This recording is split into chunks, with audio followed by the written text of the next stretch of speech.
नमस्कार, खबरों की खबर में आपके साथ में फरहाद सिद्दीकी। खबरों की खबर में आज आपको बताएंगे उत्तर प्रदेश में विधानसभा चुनाव से पहले सूबे में कैसे जांच एजेंसियों की बढ़ती जा रही है सक्रियता। जहां राजनीतिक सरगर्मियां तेज हैं तो वहीं जांच एजेंसियां भी एक के बाद एक ताबड़तोड़ कार्रवाई कर रही है। खबरों की खबर में आज आपको बताएंगे कि सूबे के मुखिया सूबे में पिछली सरकारों के दौरान हुए घोटालों पर कैसे नकेल कसने की तैयारी कर रहे हैं। बताएंगे आपको कि अखिलेश और मायावती के राज में जो घोटाले हुए उनको कैसे बारी बारी सामने ला रही है जांच एजेंसियां, क्योंकि जांच एजेंसियों की जांच का दायरा लगातार बढ़ता ही जा रहा है और उसकी जद में आ रहे हैं पिछली सरकारों के मुखियाओं के करीबी लोग, यानी माया और अखिलेश के करीबियों की मुश्किलें फिलहाल कम होती नजर नहीं आ रही हैं, क्योंकि पिछली कुछ सरकारों ने जिस तरह से जनता के पैसों का बंदरबाट किया उसी का हिसाब उनसे लेगी अब योगी सरकार, जिसके लिए जांच एजेंसियां हो गई हैं पूरी तरह से मुस्तैद। और इसी सिलसिले के तहत पहले अखिलेश के राज में हुए रिवर फ्रंट घोटाले को उजागर करने की पहल जांच एजेंसियों ने की, तो अब मायावती के कार्यकाल के दौरान हुए स्मारक घोटाले को लेकर शिकंजा कसने की तैयारी है। हाल ही में हमने खबरों की खबर में रिवर फ्रंट घोटाले की पूरी जानकारी आपको दी थी।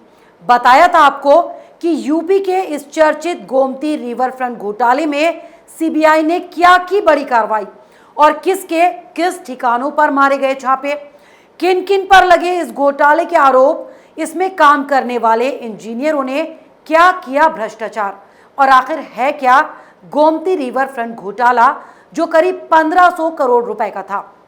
ये सब जानकारी हमने आपको दी थी, लेकिन आज ऐसे ही एक और घोटाले का हम आपके सामने करेंगे खुलासा, और उसको अंजाम दिया गया था बसपा की यानी मायावती की सरकार के दौरान।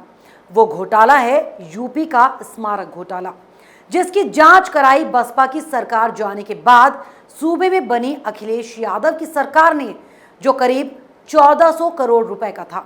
वैसे तो इस स्मारक घोटाले की जांच करीब 7 सालों से विजिलेंस कर रहा है। लोकायुक्त संगठन ने सबसे पहले 2013 में इस पूरे मामले की जांच की और मई 2013 में अपनी जांच रिपोर्ट राज्य सरकार को सौंप दी, और जांच के बाद जो खुलासा हुआ उसने सबको चौंका कर रख दिया, क्योंकि ये घोटाला भी करीब 1400 करोड़ रुपए का था।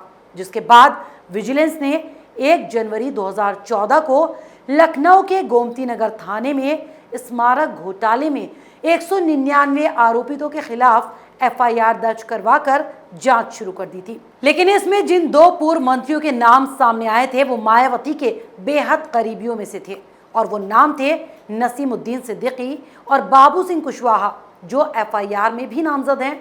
वैसे तो विजिलेंस ने कई बार इस मामले की जांच में तेजी पकड़ी और निर्माण निगम के कई तत्कालीन अधिकारियों पर शिकंजा भी कसा गया, लेकिन जांच कभी भी बड़े नामों तक नहीं पहुंच पाई। लेकिन अब सबका होगा हिसाब, देना होगा योगी सरकार को जवाब।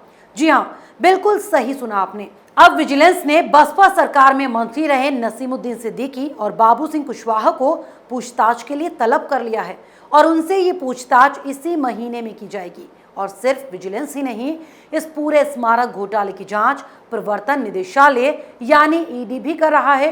तो अब कभी माया के करीबी रहे इन पूर्व मंत्रियों ने जनता का जो पैसा अपनी जेबों में भरा था उसकी पाई पाई का हिसाब उन्हें देना होगा। वहीं कुछ ही दिन पहले स्मारक घोटाला में विजिलेंस लखनऊ ने मिर्जापुर के अहरोरा थाना क्षेत्र से 2 आरोपियों को गिरफ्तार भी किया था। आरोपी पत्थर खदानों के पट्टेदार हैं, लेकिन जब किशोरी लाल और रमेश कुमार से पूछताछ हुई तो उसमें कई अहम तथ्य निकलकर सामने आए, जिसके बाद दोनों पूर्व मंत्रियों के अलावा कुछ तत्कालीन अधिकारियों की भूमिका भी जांच के दायरे में आ गई। जांच में यह भी सामने आया कि स्मारकों के निर्माण कार्यों से जुड़ी अहम बैठकें दोनों पूर्व मंत्रियों के आवास पर ही हुआ करती थी, और इतना ही नहीं, निर्माण कार्यों की मॉनिटरिंग खुद नसीमुद्दीन सिद्दीकी कर रहे थे, और उन्हीं की देखरेख में स्मारकों में लगाए गए पत्थरों की खरीद कई गुना ज्यादा दामों पर की गई। दरअसल उत्तर प्रदेश में 2007 से लेकर 2012 तक बसपा सरकार के दौरान लखनऊ और नोएडा में स्मारकों का निर्माण कार्य करवाया गया था। इन स्मारकों में राजस्थान के अलावा मिर्जापुर के एरोरा के गुलाबी पत्थरों का इस्तेमाल किया गया और लखनऊ में बने अंबेडकर उद्यान में मिर्जापुर से गुलाबी पत्थरों की आपूर्ति कराई गई थी। लेकिन मिर्जापुर के निवासी पट्टाधारक किशोरी लाल और रमेश कुमार को मानक के विपरीत ज्यादा दामों पर पत्थर सप्लाई करने के आरोप में पकड़ा गया था। आरोप यह भी था कि मिर्जापुर के एरोरा के गुलाबी पत्थरों का इस्तेमाल लखनऊ में बने स्मारकों में किया गया, लेकिन उसकी सप्लाई राजस्थान से दिखाई गई थी।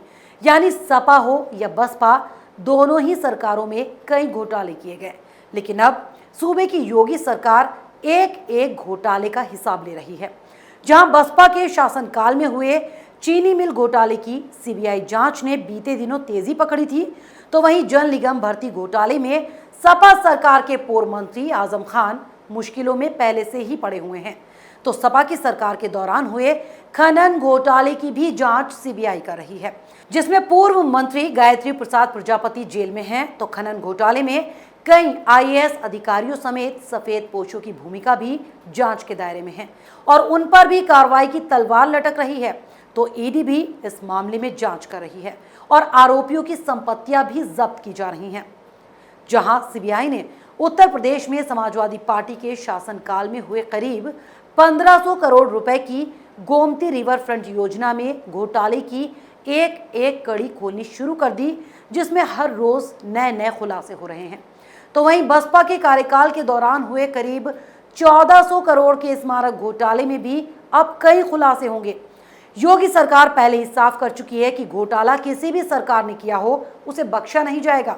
तो वहीं अब चाहे चीनी मिल घोटाला हो, स्मारक घोटाला हो, जल निगम भर्ती घोटाला हो या फिर गोमती रिवर फ्रंट घोटाला या फिर कोई और सा घोटाला, सभी को लेकर जांच एजेंसियां पूरी तरह से फॉर्म में नजर आ रही हैं। घोटालों पर जांच की रफ्तार जितनी तेजी से आगे बढ़ रही है, राजनीतिक गलियारों में उसे लेकर चर्चाएं भी उतनी ही तेज होती जा रही हैं।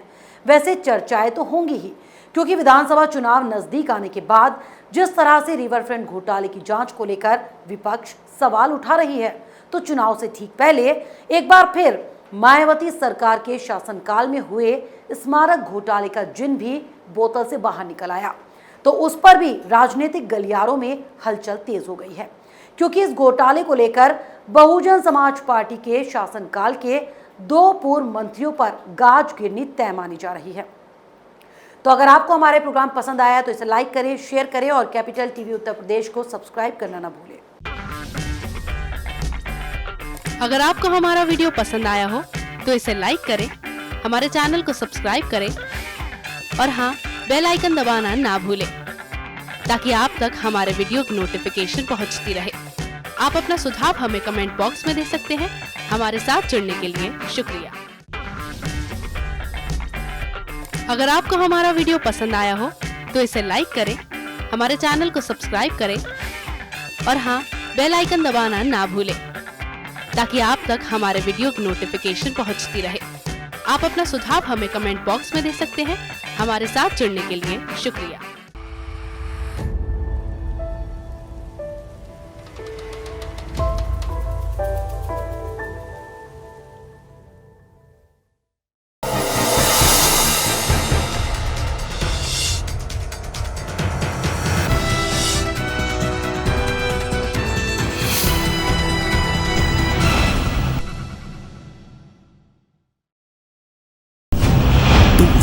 पहले शुरू हुई एक मुहिम, मीडिया में एक नया आंदोलन, शपथ झूठ को बेनकाब करने की, संकल्प सच को आप तक पहुंचाने का।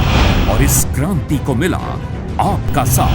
हर दिन हमसे जुड़े लोग, 10,70 करोड़ से ज्यादा दर्शक हमें देख चुके हैं। अब है आपकी बारी। उत्तर प्रदेश में नए आंदोलन की तैयारी। आपका कैपिटल टीवी अब और स्पेशल और फ्रेश। Capital TV